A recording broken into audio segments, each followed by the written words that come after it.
शादी एक पवित्र रिश्ता होता है, लेकिन मध्य प्रदेश के बैतूल जिले में इस रिश्ते को कुछ लोग ठगी का जरिया बना रहे हैं।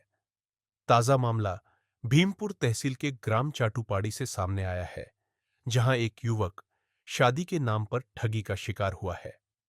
राहुल यादव ने 5 मई को मुख्यमंत्री कन्यादान योजना के अंतर्गत ग्राम सावलमेंढा की रुक्मणी से विवाह किया।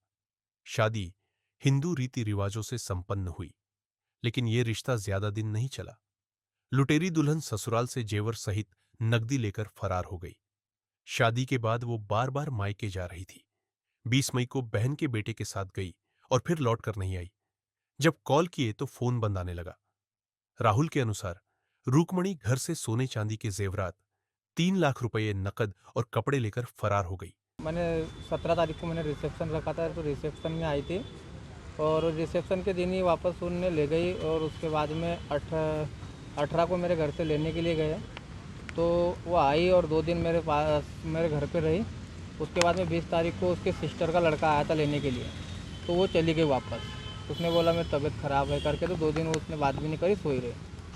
उसके बाद में मुझे 28 तारीख को पता चला कि वो लड़की कहीं चली गई, भाग गई करके। ये मुझे साथ भागी गया जी, मेरे तो कुछ जेवर ले गए और पैसे ले गए। सोने के जेवर थे मेरे, हार था, उसके बाद में सोने की चैन थी, मंगलसूत्र था और पायल और भी सामान्य था सामान। उसके बाद में 3 लाख रुपए थे, वो भी लेके चली गई। जब तक परिवार को कुछ समझ आता, तब तक बहुत देर हो चुकी थी। बहू के लिए कीमती गहने और बेटे की शादी बड़े धूमधाम से की थी, लेकिन बहू विवाह के 15 दिनों बाद ही घर के जेवर और नकदी लेकर चली गई। परिवार में बेटे की शादी की खुशियां अब मायूसी में बदल गई है।